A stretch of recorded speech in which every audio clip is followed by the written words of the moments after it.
우리가 이 온라인을 통해서 성경 공부를 진행하는데 이 내용들을 녹화한다라는 사실을 여러분 인지해 주시고 막말하시면 안 됩니다.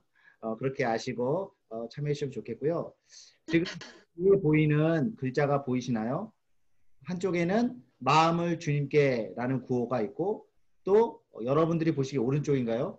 그리고 너는 마음을 다하고 뜻을 다하고 내 힘을 다하여 주 하나님 여호와를 사랑하라 이 말씀이 있는데 이게 우리 인창 서울의 중심 말씀입니다.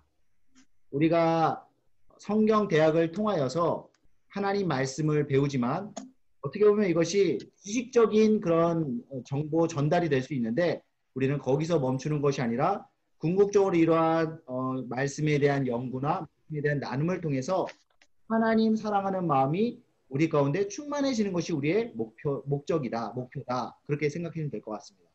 더 많이 여러분들의 지식이 늘어나기를 저는 이제 도와드릴 건데 동시에 주님에 대한 사랑이 우리 가운데 더욱더 커지는 그런 성경 공부가 되었으면 좋겠다. 그런 바람을 가지고 오늘 모임을 시작하도록 하겠습니다. 제가 지난주에 같이 성경 공부를 하면서 이번 주에 오늘에는 여러분 숙제가 있습니다. 누가복음 1장에서 4장까지 읽어 오십시오 라고 하셨는데 다 전달 받으셨죠? 아니요. 아니요. 흔들어 주십시오. 우리가 누가복음 내용을 살피기 때문에 그 내용을 알아야지 나누는 내용들이 더 풍성해질 수 있습니다. 그리고 누가복음 연구인데 그래도 한 번은 읽어봐야 되지 않나. 그래서 우리가 8주에 걸쳐서 진행되는데 그거를 나눠서 4장씩 읽어서 오는 걸로 이렇게 했습니다. 그리고 얼마나 잘 읽으셨나 퀴즈를 합니다. 퀴즈. 그래서 지금 연결되는 막간을 이용해서 제가 1장에서 4장까지의 내용 중에서 퀴즈를 내도록 하겠습니다. 아시는 분은 손을 딱 드시고 대답해 주시면 감사하겠습니다. 자, 1번 문제. 세례 요한의 아버지이고 아론의 자손이었던 그는 누구인가? 네. 김명신. 사가랴. 정답. 그렇죠. 네, 이렇게 맞춰주시면 되고요. 감사합니다. 잘해주셨고요. 자, 2번 문제.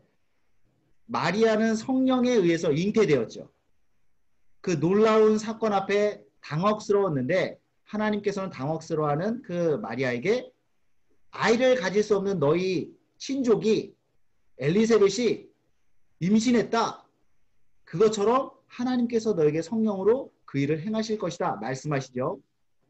이때에 엘리사벳을 마리아가 찾아가는데 엘리사벳 임신 몇 개월 때 찾아갔을까요? 6개월. 말씀하시면 안 되고 손 들고 손 하면 정답은 6개월. 그렇죠. 6개월 때에 그렇게 만남을 가졌고 그 예수님이 뱃속에 든 그 마리아를 보면서 뱃속의 아기가 막 뛰면서 기뻐했다라고 기록하고 있죠. 네, 잘 대답해 주셨고요. 자, 조금 난이도가 높아집니다. 잘 읽으신 분들은 알 수가 있는데 2장에 보면 예수님의 부모가 아기 예수를 안고 성전에 가죠. 그리고 그 예수를 본 두 사람 시몬과 안나가 그 아기 예수님을 반갑게 맞이하는데 그때 시몬이 찬송하며 외치는 말씀 가운데 이런 말이 있어요. 땡땡을 비추는 빛이요. 주의 백성 이스라엘의 영광입니다. 그 글자 뭘까요? 땡땡. 땡땡을 비추는 빛이요. 정답을 아시는 분은 정답을 외치고 제가 말씀해 주십시오 라고 하면 말씀해 주시면 좋을 것 같습니다. 인도가 있어요 혹시.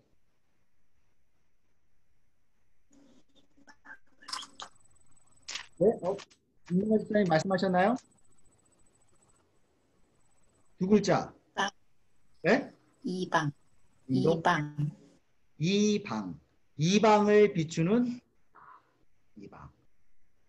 all nation 모든 나라를 향해서 열방을 향해서 빛을 비추시는 빛이다 라는 거죠. 네, 잘 대답해 주셨고요. 그 다음에 4번 문제. 총 5문제를 냅니다. 4번 문제. 예수님이 세례를 받으실 때에 하늘이 열리고 성령님이 무엇같이 강림하셨다. 기록하고 있죠. 정답은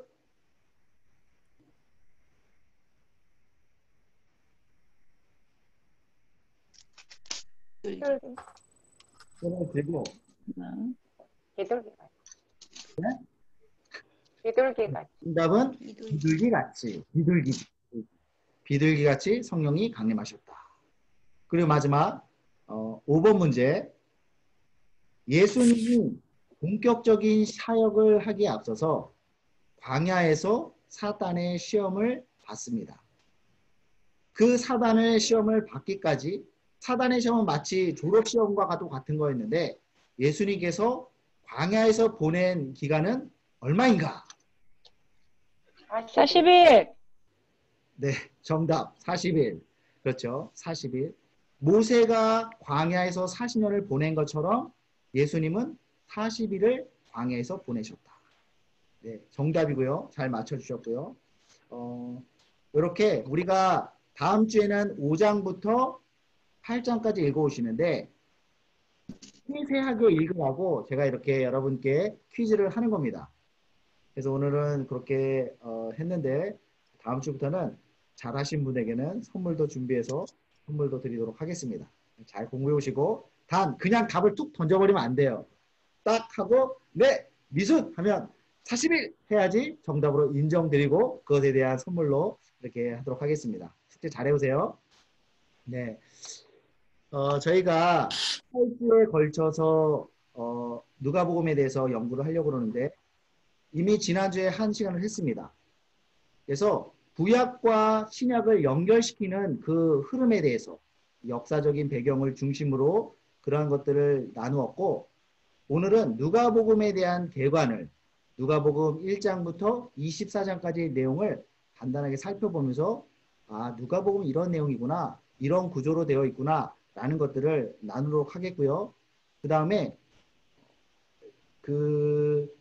전체적으로 이렇게 세세하게 나누기보다는 누가복음의 주요 개념이 있습니다. 3가지 개념이 있는데 이면선 권사님 누가복음의 주요 3가지 개념이 뭐라고 했는지 기억나시나요?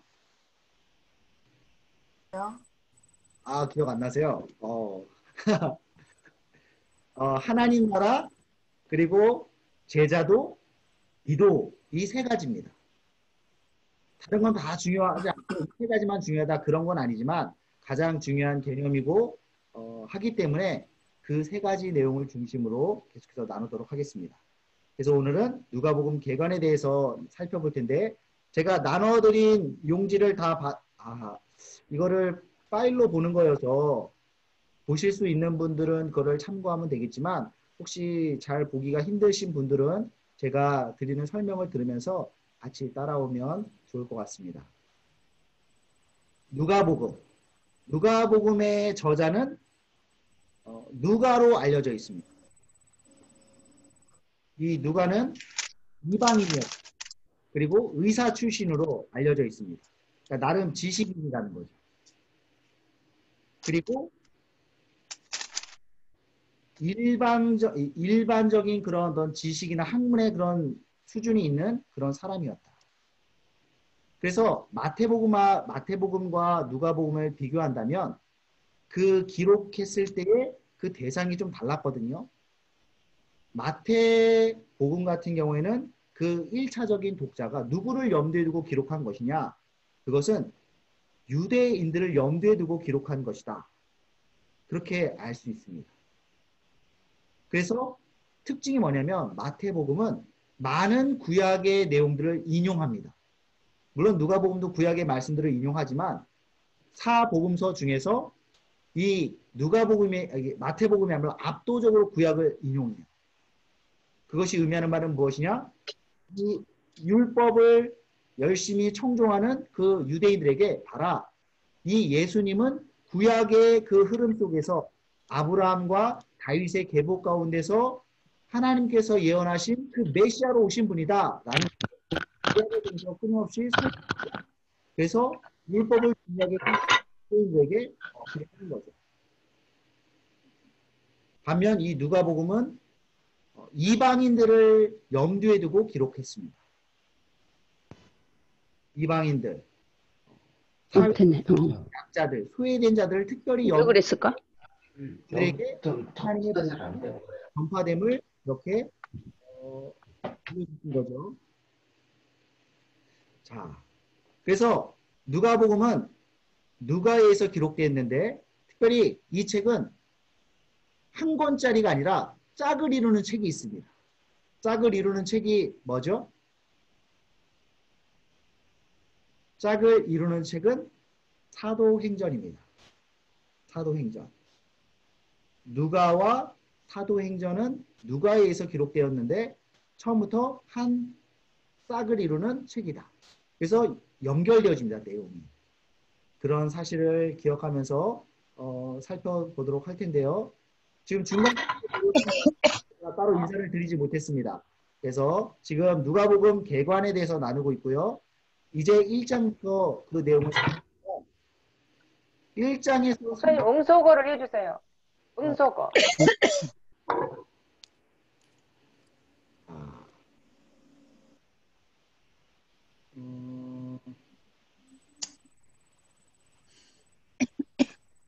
지금 제가 있는데 혹시 이제 외부 소리가 들리면 잘 안 들릴 수가 있어서 여러분들 거를 제가 음소거를 소리가 나지 않도록 그렇게 조정을 한 상태에서 제가 강의를 진행하도록 하겠습니다. 그 점 양지해 주시고요. 1장부터 3장까지는 어떤 내용을 기록하고 있냐면 탄생을 기록하고 있습니다. 탄생. 두 사람의 탄생을 기록하고 있죠. 한 사람은 세례 요한, 그리고 또 다른 한 사람이 바로 예수님이시죠. 그래서 이 세례 요한의 어머니는 엘리사벳이었고 요셉의 어머니는 마리아였는데 이 둘은 친족 관계였다. 그러니까 세례 요한과 예수님도 사촌지간이었던 거죠. 그리고 세례 요한, 그러니까 예수님이 막 그 마리아의 배에 잉태되었을 때 엘리사벳은 6개월이었어요. 임신 6개월. 그러니까 세례 요한과 예수님의 그 차이는 약 6개월 정도가 나는 거죠. 비슷한 연배였고 비슷한 시기를 살았던 사람이다. 그래서 그 시작이 마치 사무엘의 그 탄생과 비슷합니다. 여러분 사무엘의 그 탄생을 기억하시나요? 사무엘의 어머니 한나. 근데 한나는 불임이었죠. 아이를 임신하지 못하고 낳지 못하는. 이것이 단순히 한 여인의 그러한 아이를 낳지 못하는 슬픔이 아니라 불임. 건강한 여자라고 한다면 결혼하고 아이를 갖고 잉태하는 것이 축복인데 그러한 축복을 누리지 못하는 불임 상태. 그것은 이스라엘의 상태가 어떠한지를 보여주는 그러한 하나의 은유입니다. 단순히 한나라는 여인의 개인의 불행이 아니라는 것. 지금 각자 소견에 좋은 대로 살아가는 그 이스라엘의 모습이 마치 불임한 여인과 같은 그런 피폐한 삶 가운데 있었다. 보여지는 모습은 어떨지 모르겠지만 하나님의 시각에선 그렇다라는 거죠. 그리고 한나가 울부짖어 기도할 때에 사무엘의 탄생을 통해서 새로운 생명을 주시고 불임 가운데 있는 그런 황폐한 가운데 있는 이스라엘 가운데 하나님께서 소망을 주시는 거죠. 사무엘의 탄생은 한 나라의 소망이었습니다. 그것처럼 엘리사벳이라고 하는 이 여인, 아이를 갖지 못하는 그러한 불임, 역시 이스라엘의 상태가 황폐함과 어려운 가운데 있음을 보여주는 그러한 하나의 은유인 거죠. 그런데 하나님께서 엘리사벳의 잉태케 하셔서 세례 요한을 태어나게 하시고 그를 통해서 소망을 주시는 것이죠. 특별히 이 세례 요한에게 주신 사명은 메신저로서의 광야에서 외치는 자로 부름받아서 예수님의 그 사역을 앞에서 길을 내는 그런 사명자로 부름받았다. 이렇게 우리가 정리할 수 있습니다. 그리고 예수님의 탄생이시죠. 예수님의 탄생, 특별히 예수님의 소년 시절을 기록하고 있는 성경은 사복음서 중에서 누가복음이 유일합니다. 그래서 가장 핵심적인 말씀은 누가복음 2장 52절 말씀입니다.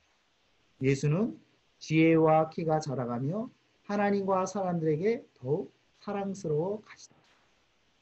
예수님의 탄생과 성장. 육체적으로나 영적으로나 건강하셨다. 성장하셨다. 그러니까 예수님을 믿는 우리가 이 말씀을 저는 붙들고 그 기도를 했으면 좋겠어요. 우리 자녀들을 위해서도 이런 기도를 많이 하는데 우리 자신도 날마다 예수님을 닮아가고 자라가고 성장해야 된다는 것이죠. 계속해서 성장해야 됩니다. 그래서 사람들에게도 하나님에게도 인정받는 자들이 되어야 된다. 나이가 이미 60이 넘었다, 70이 넘었다. 끝이 아니죠. 우리는 계속해서 배워야 되고 계속해서 성장해 가야 되고 특별히 그리스도의 장성한 분량에 이르도록 자라가야 된다. 왜냐하면 예수님이 그러셨기 때문에. 그래서 이 성경대학에 오신 분들은 그렇게 깨어 있으신 분들이고 그 배움을 통해서 자라갈 수 있는 기회로 삼을 수 있기를 바랍니다. 자, 3장에서 9장을 보면 세례식이 기록되어 있습니다. 세례식. 근데 그 세례식은 하늘이 열리고 성령님이 비둘기처럼 예수님이 임재하시고 그리고 하늘에서 이는 내 사랑하는 아들이다. 그런 음성이 있었다. 이 모습을 통해서 누가가 보여주고자 하는 모습은 무엇이냐면 예수님이 세례받았다. 단순히 그것이 아니라 이거는 왕의 즉위식입니다. 왕자가 황제로 왕으로 간택을 받고 그리고 임명식을 통해서 즉위식을 통해서 왕으로 이렇게 올라서지요. 왕으로 오신 그 예수님께서 세례식을 통해서 이제는 즉위하시는 겁니다. 왕의 대관식. 그리고 예수님의 족보가 소개되어지는데 3장에서 재미있는 것은 마태복음에서는 하나님으로부터 위에서 아래로 그 족보가 쭉 이어져 내려오고 마침내 예수님에게로 그렇게 정리가 되는데 누가복음에서는 반대로 아래서부터 위로 쭉 거슬러 올라가죠. 예수님으로부터 그 조상 그리고 그 출발은 하나님이다. 똑같이 마태복음과 누가복음의 족보가 기록되어 있는데 타복음서 중에서 마태와 누가에만 기록되어 있습니다. 근데 그 방향이 틀리다. 마태복음은 탑다운, 위에서 아래로. 그러나 누가복음은 밑에서 위로 이렇게 올라가는 식으로 족보가 소개됩니다. 그리고 사역이 시작되어집니다. 4장부터 광야의 시험을 거쳐서 본격적인 사역이 시작되어집니다. 그래서 누가복음 4장에 나오는 4장 몇 장인가요? 성경책이 있으시면 한번 4장을 펼쳐보시겠어요?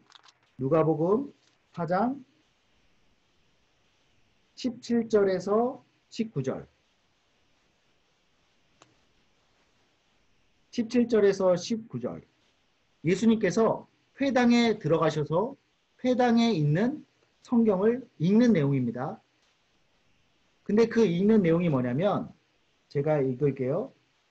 선지자 이사야의 글을 들이거늘 책을 펴서 이렇게 기록된 데를 찾으시니 곧 주의 성령이 내게 임하셨으니 이는 가난한 자에게 복음을 전하게 하시려고 내게 기름을 부으시고 나를 보내사 포로된 자에게 자유를 눈먼 자에게 다시 보게 함을 전파하며 눌린 자를 자유롭게 하고 주의 은혜해를 전파하게 하려 하심이라 하였더라. 예수님께서 회당에 있는 성경을 읽는데 구약 성경 어디의 내용이냐면 이사야 61장의 내용입니다. 그 내용을 의도적으로 읽으신 거죠. 그래서 신학자들은 뭐라고 말씀하냐면 이 부분을 뭐라고 이렇게 타이틀을 다냐면 예수님의 사명 선언이다. 이렇게 얘기를 해요. 예수님께서 회당에서 성경을 읽으셨는데 성경에서 조용히 한쪽에서 읽었다라는 게 아닙니다. 유대인들의 회당에 가면 뭐 우리식으로 말하면 본당 같은 곳이죠. 넓은 공간이 있고 중앙에 성경이 놓여져 있습니다. 구약 성경이겠죠. 그래서 누구라도 나와서 그것을 읽을 수 있습니다. 보통은 랍비들이 나와서 그렇게 성경을 읽고 그 내용에 대해서 본인이 가르치기도 하고 그것에 대해서 질문하기도 하고 말씀을 나눠요. 말씀을 읽고 가르치고 나누는 것은 참 유대인들에게 있어서 일상적인 모습이었습니다. 말씀을 사랑하고 묵상하는 것은 우리가 참 본받아야 될 그런 모습인 것 같아요. 근데 예수님은 의도적으로 이사야 61장 1절 2절 내용을 읽었다라는 거죠. 우리가 복음, 굿뉴스, 가스펠이라고 하는데 그 내용이 뭐냐? 바로 이것이죠. 내가 이 일을 행하기 위해서 이 땅에 왔다. 누구를 위해서? 가난한 자들을 위해서. 영어로 보면 the poor. 경제적으로 가난한 자들뿐만 아니라 사회적 약자들, 사회적 소외된 자들, 그런 자들을 다 포함하는 거죠. 가난한 자들. 이런 자들을 위해서 내가 왔다. 특별히 누가가 이런 부분에서 많이 강조를 합니다.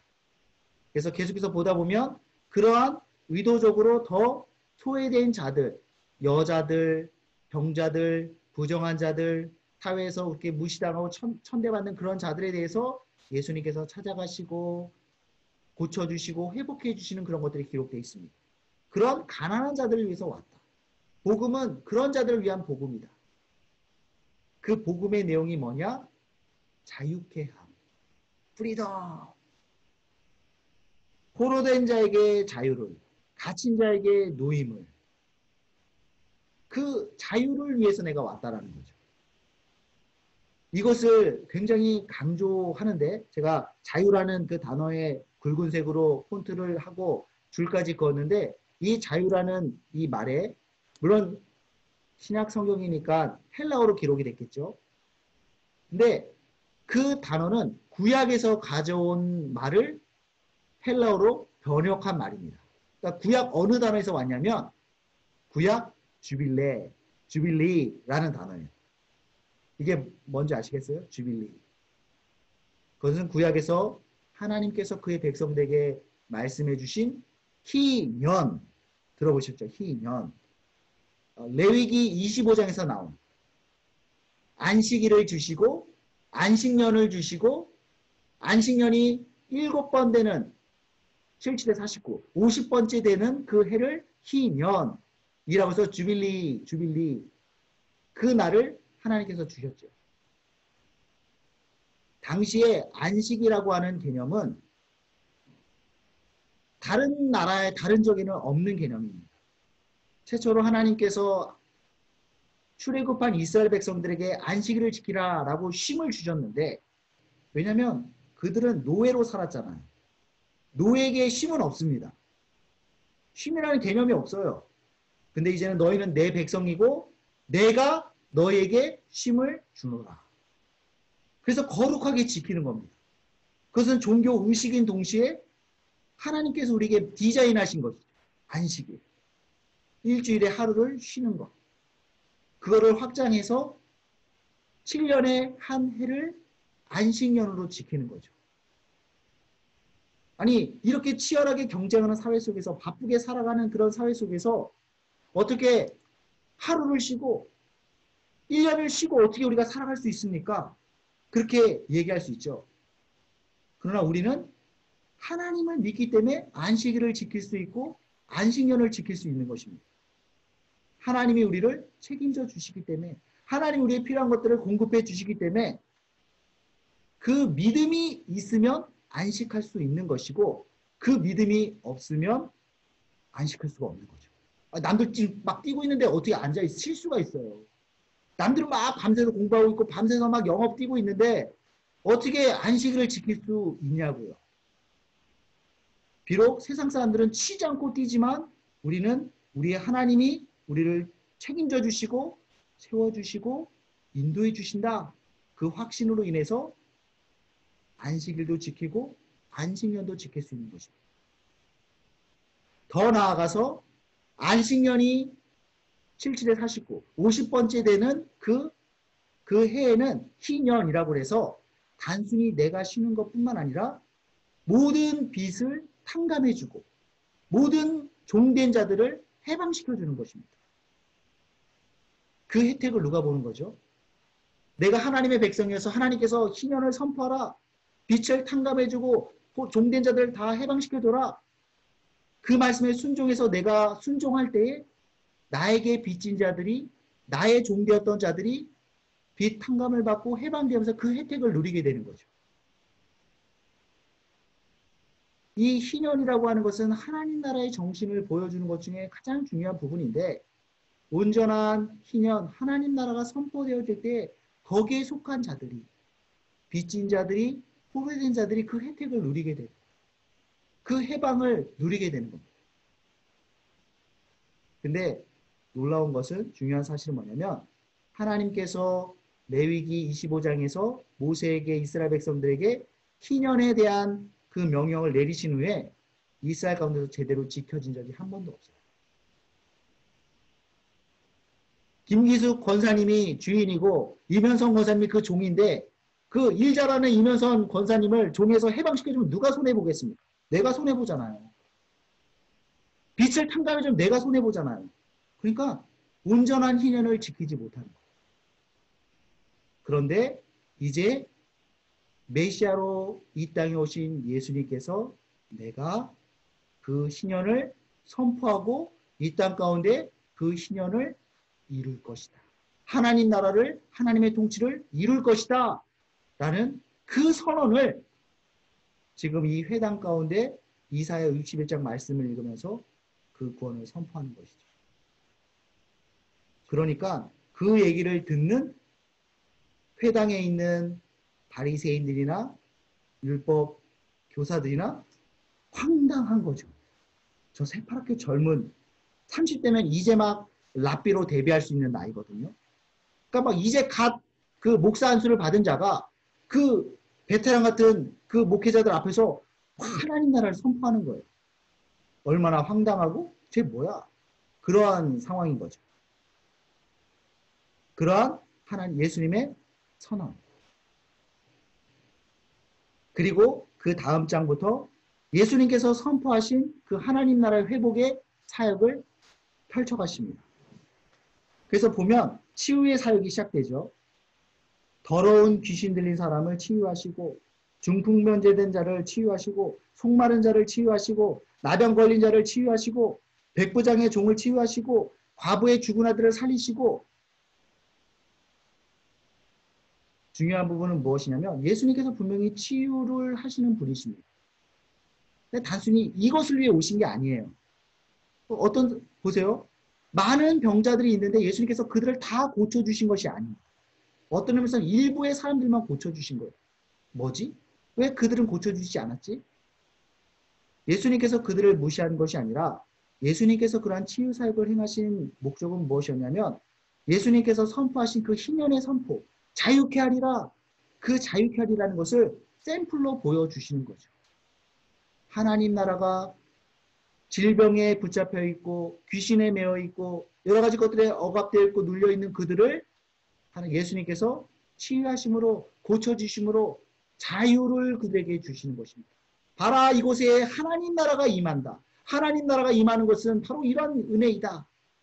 그것을 보여주는 것이라는 거죠.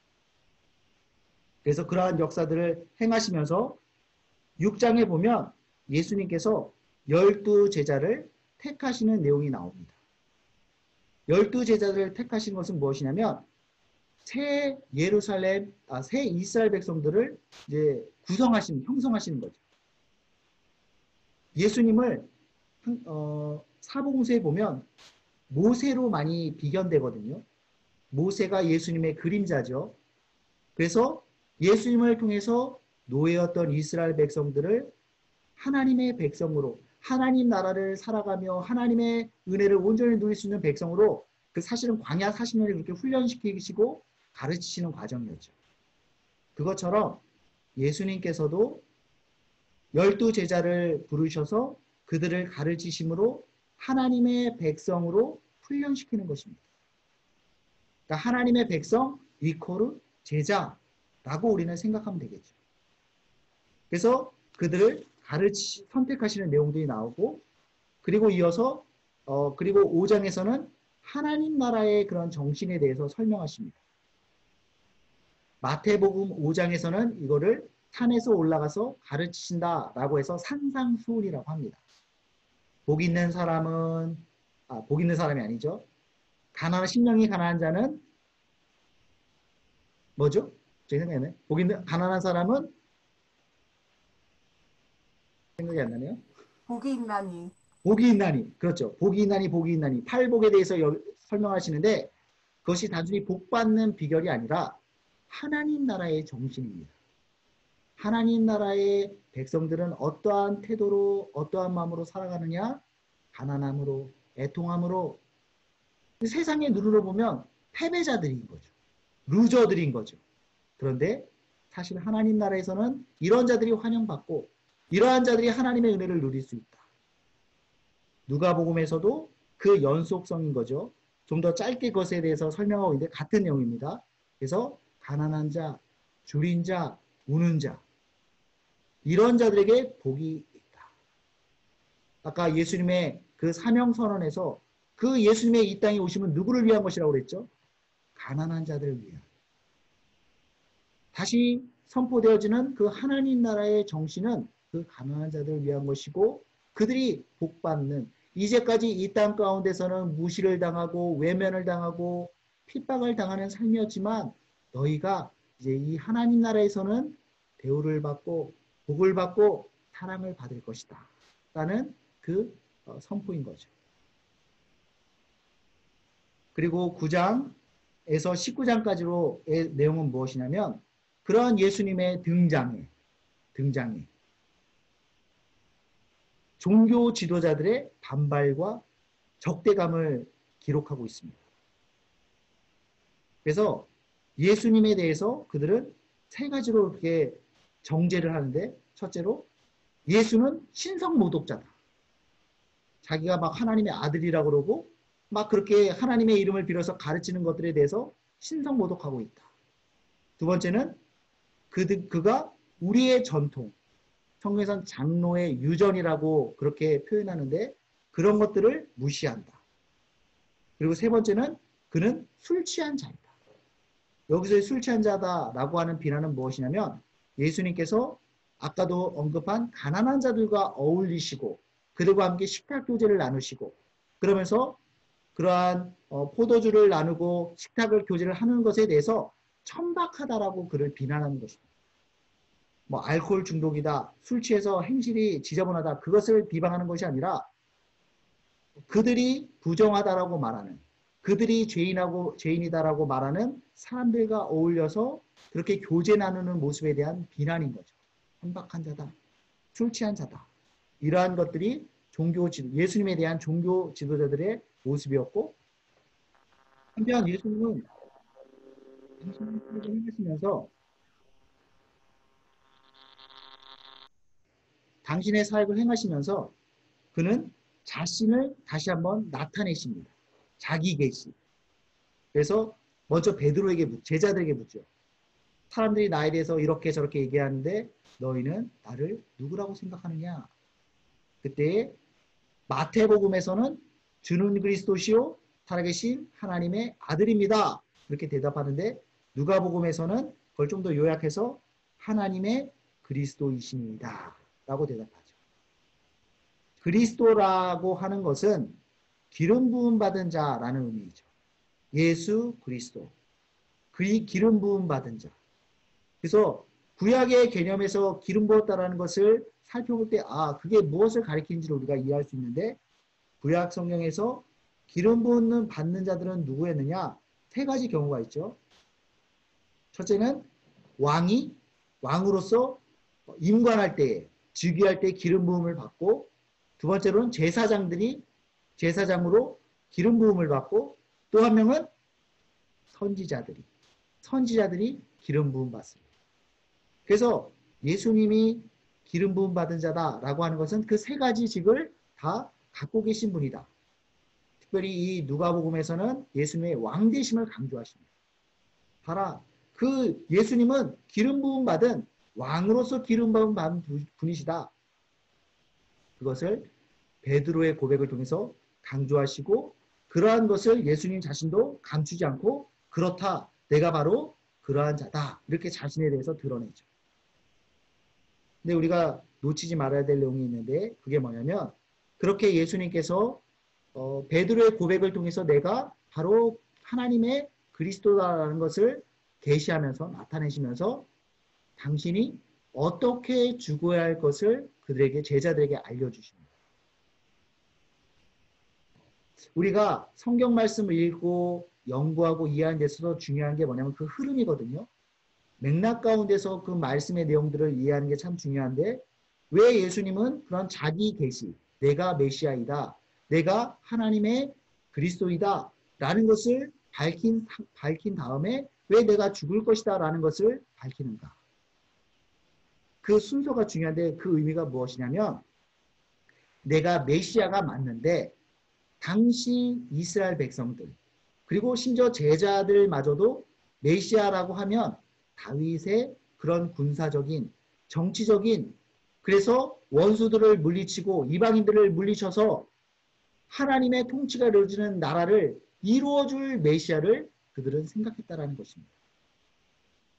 지난주에 마카비라는 사람의 마카비 혁명에 대해서 얘기를 했는데 그게 뭐냐면 역사의 인물 가운데에 유대인이 이방인의 핍박에 혁명을 일으켜서 그들을 물리치고 잠깐 유대 왕국 하스몬 왕조를 건설합니다. 유대인들은 그것을 기억하는 거예요. 지금 로마가 우리를 지배하고 있는데 군사적으로 정치적 힘으로 로마를 물리치고 이 땅 가운데 하나님 나라를 이루어줄 그런 메시아를 그리고 있는 거죠. 근데 예수님은 자신이 메시아임을 드러내면서 내가 죽을 것이다. 십자가에서 죽을 것이다. 그렇게 얘기를 해요.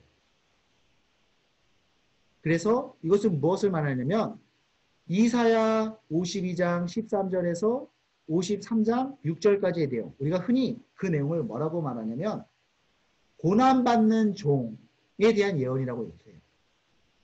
이사야 선지자가 메시아에 대해서 예언을 하는데 그는 참 볼품없는 모습으로 흠모할 것이 하나도 없는 그런 모습으로 우리 가운데 올 것이다. 그래서 그는 질고를 당할 것이다. 채찍을 맞으며 저주를 받으며 그들은 우리의 모든 죄를 짊어지고 죽을 것이다. 그렇게 예언을 하는데 예수님께서 그 말을 인용하시면서 내가 메시아가 맞지만 너희가 생각하는 그런 메시아의 모습이 아니다.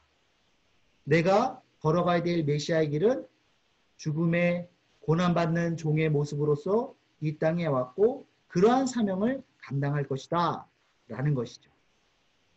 고난받는 종. 이게 계속 충돌해요. 유대인들이 생각하고 있는 메시아 사상과 예수님이 걸어가실 그 메시아의 그 개념이 다르기 때문에 이것이 계속 충돌합니다.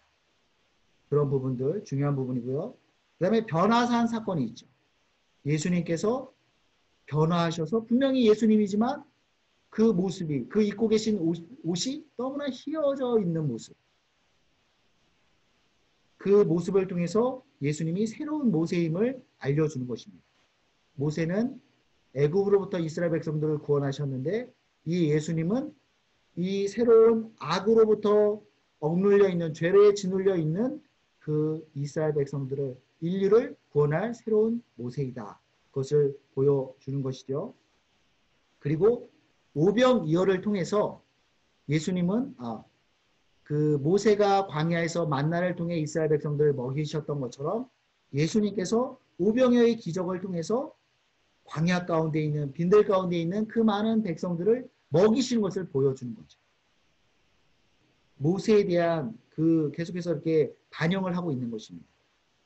그리고 나서 무엇을 기록하고 있냐면 마치 모세와 함께 출애굽해서 광야 여정을 지나서 가나안 땅으로 나아가는 것처럼 예수님께서 갈릴리로부터 예루살렘 성까지 가는 그 여정을 마치 그 가나안 여정처럼 묘사를 하는 거예요. 그래서 갈릴리로부터 예루살렘 성까지 그 길을 가시면서 그곳에서의 가르침들을 나누고 있는 거죠.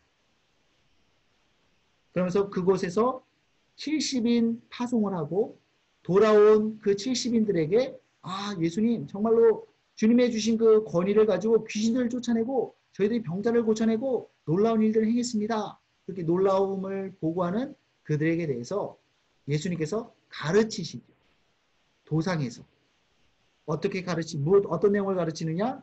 기도에 대해서 가르치시고 하나님의 주권과 섭리에 대해서 그게 뭐냐면 봐라 너희가 걱정하지 마라 염려하지 말라 하나님께서 하늘의 새도 먹이시고 입히시고 저 백합화도 입히시고 책임지는데 하물며 너희가 뭐냐 걱정 붙들어 매라 그러한 하나님의 주권과 섭리에 대해서 가르치시고 또 부와 소유함에 대해서 어리석은 부자 비유를 통해서 그러한 부가 다 소용없고 이것이 하나님 손에 있음을 그들에게 가르쳐 주십니다.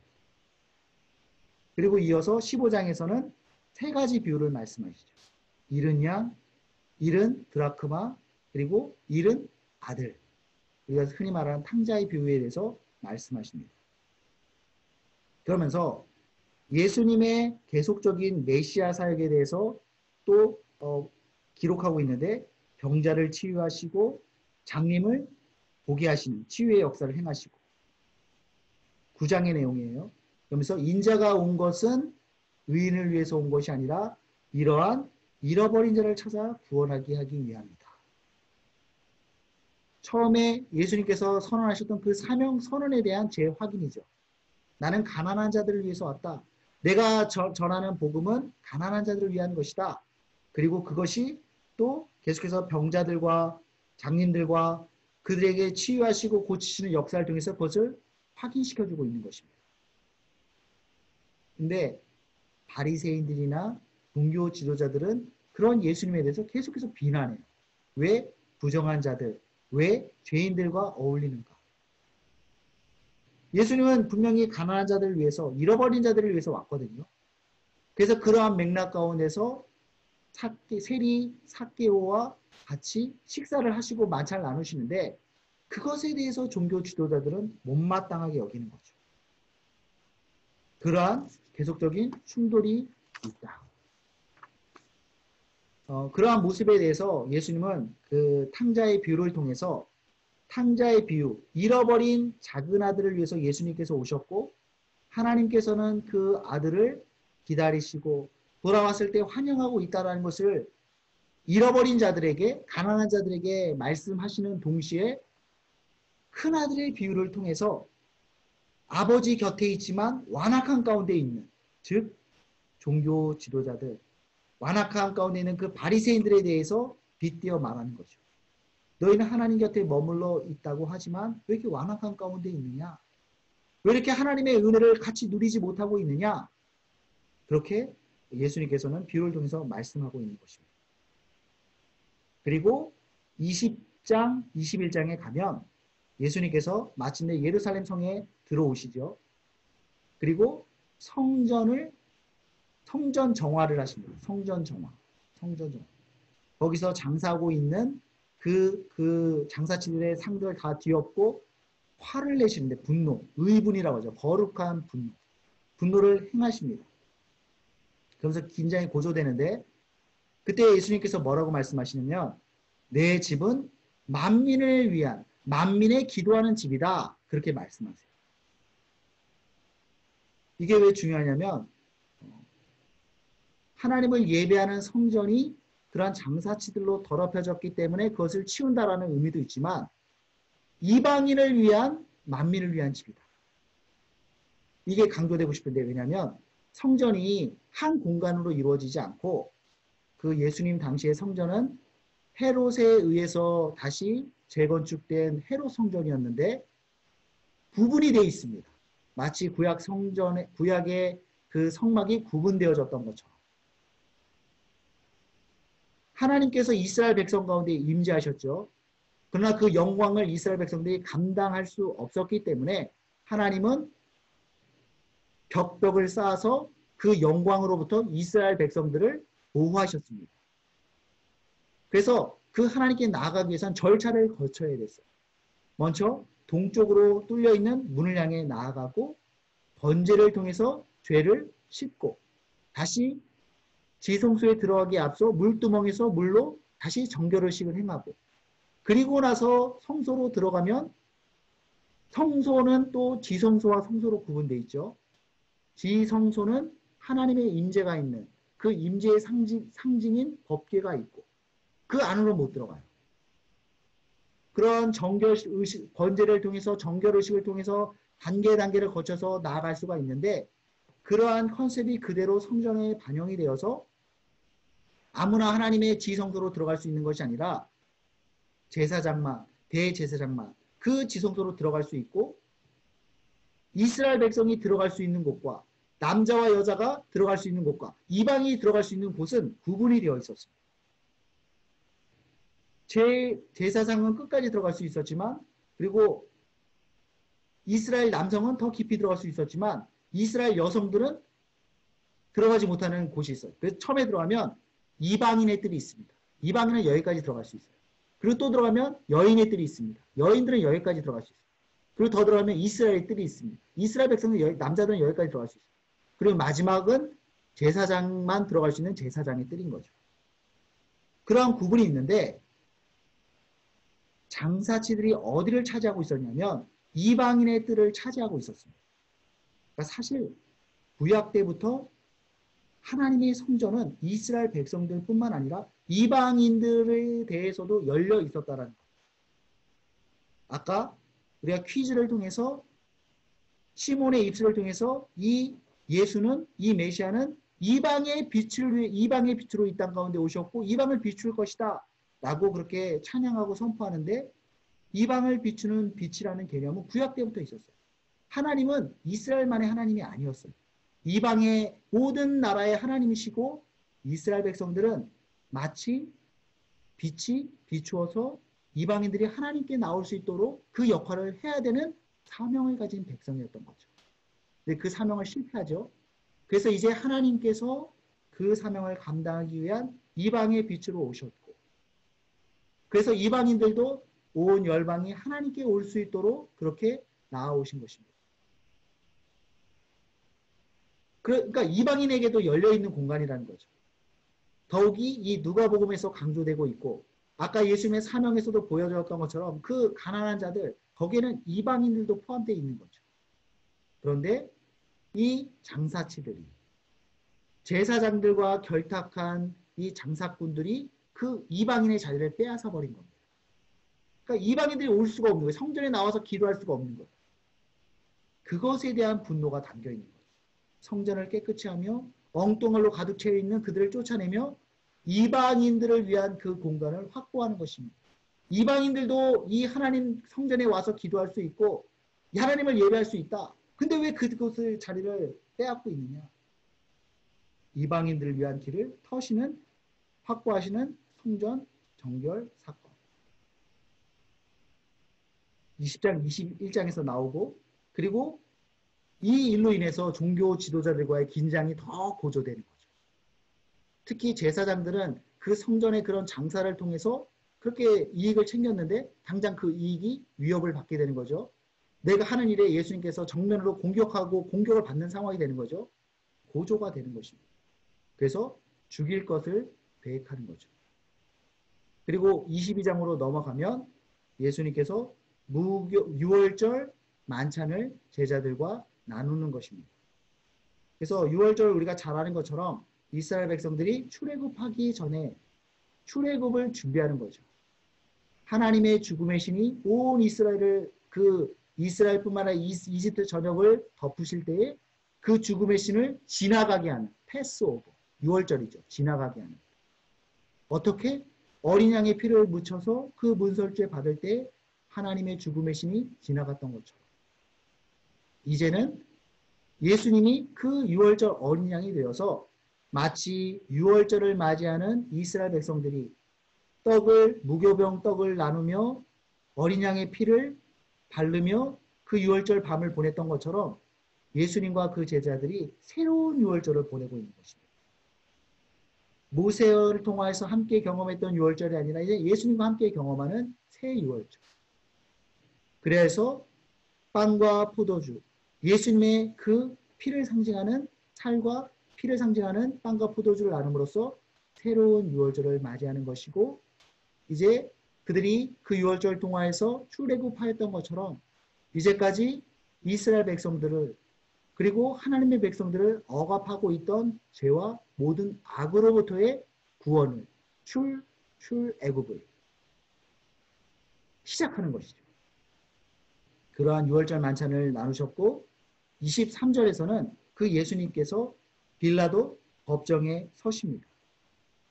빌라도 법정에 서서 재판을 받으시고 빌라도는 예수님이 무죄하다는 걸 알았지만 여론에 밀려서 그 종교 지도자들의 요구에 따라 예수님을 십자가형을 선고하죠. 그래서 예수님은 그 십자가에서 죽으십니다.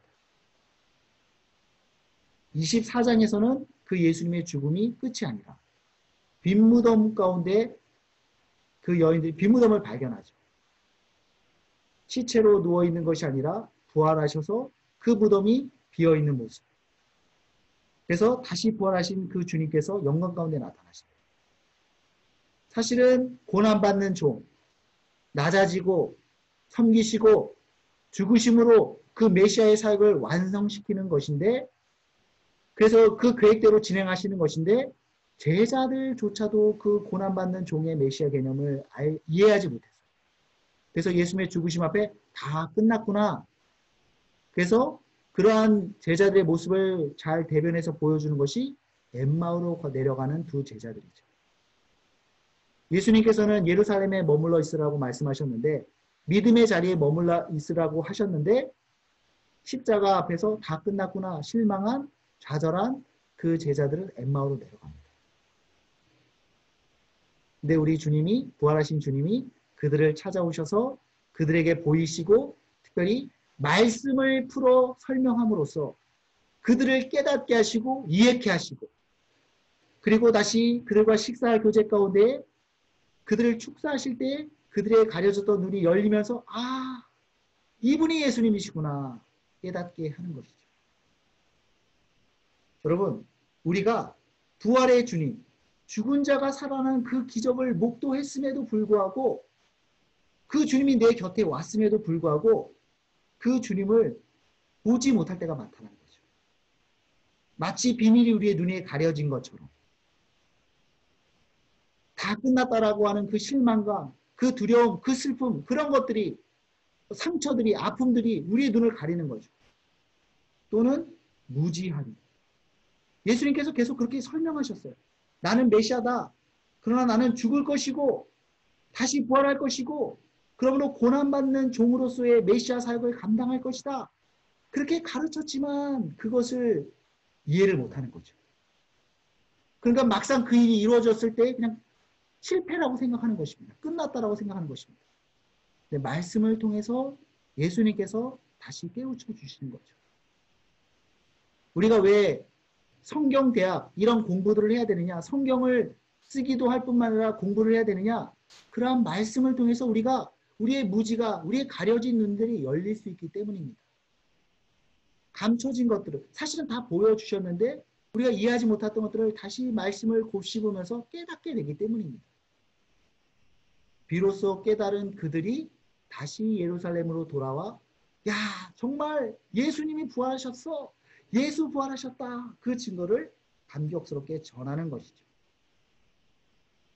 그런데 여인들이 이미 예수님의 부활을 보았고 다시 엠마오로 가는 자들이 예수님을 만났고 그 예수님을 증거하는데도 제자들 가운데 긴가민가하는 사람들이 있습니다.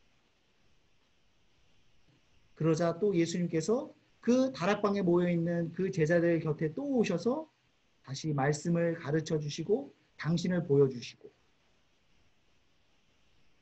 제자들이라고 할지라도 그렇게 다르지가 않다는 거죠. 왜 우리가 계속해서 말씀을 나누고 계속해서 묵상해야 되냐면 그거예요. 내가 깨달았다고 해도 내 옆에 있는 자들 여전히 무지함 가운데 깨닫지 못한 가운데 가려진 가운데 있을 수 있다는 것입니다. 그렇게 나누고 고백되어지고 그래서 그것이 퍼져나가게 하는 거죠. 정리를 하면 예수님의 부활은 무엇이냐? 예수님께서 그 24장에서 뭐라고 말씀하시냐면 너희는 그리스도 나의 죽음과 부활 그 죄의 사함의 회개를 모든 족속에게 전파하라 전하라 그렇게 말씀하시죠. 누가복음에서는 더 간략하게 얘기를 하고 있는데 마태복음에서는 맨 마지막에 대명령이라고 해서 너희는 모든 족속에 가서 아버지와 아들과 성령의 이름으로 세례를 주고 내가 너에게 가르쳐 분부한 모든 것을 가르쳐 지키게 하라. 그렇게 말씀하시죠. 그게 우리에게 주시는 하나님의 대명령인데 누가복음에서 그것이 좀 더 간략하게 압축되어 있습니다.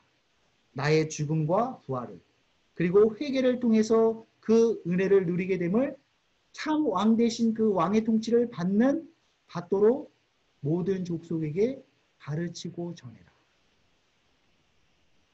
그러면서 누가복음에서 한 가지 더 강조되는 게 있는데 그게 뭐냐면 약속하신 것을 기다려라.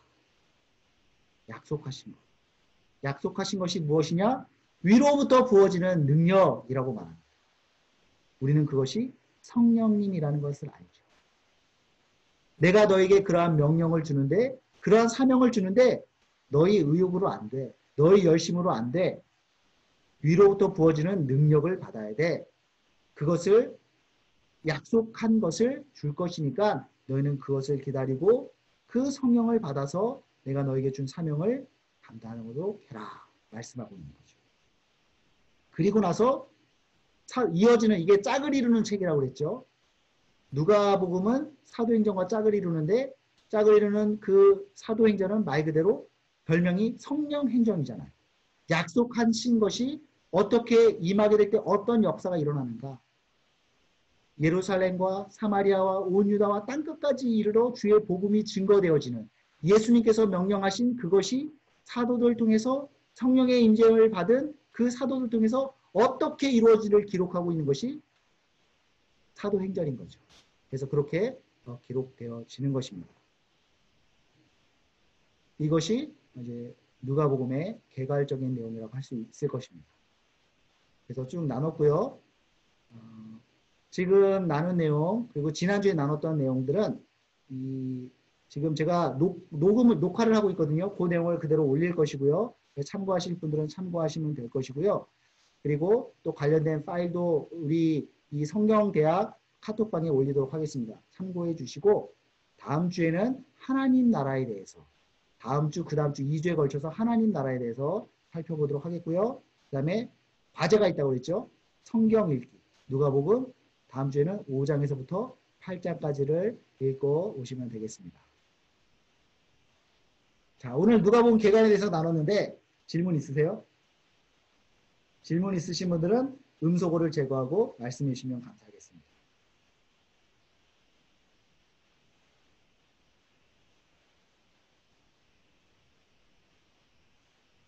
네, 질문이 뭐 있을 수도 있지만 일단은 카톡으로도 질문을 얼마든지 할 수 있으니까요. 질문을 주시고 오늘 이렇게 마치도록 하겠고요. 우리가 이제 중간중간에 들어오시는 분들이 있어서 이제 또 일단 강의를 시작하면 흐름을 끊을 수가 없어서 제대로 인사를 하지 못했지만 우리 참여해 주신 분들 지금 우리 김기숙 권사님, 김명신 권사님, 김민순 권사님, 서명 집사님, 김은희 권사님, 이양순 권사님, 이혜경 집사님, 임윤아 집사님, 임현성 권사님, 최춘래 권사님, 이승옥 권사님 이렇게 참여를 하셨는데 지금 아이폰이라고 되신 분들이 누구시죠? 이혜경 집사님. 네? 이혜경 집사님. 이혜경 집사님. 이혜경 집사님까지 오늘 같이 나눴는데 감사드리고요. 우리 다음 주에도 10시 30분에 또 만나도록 하겠습니다. 감사합니다. 그러면서 마치겠습니다. 감사합니다.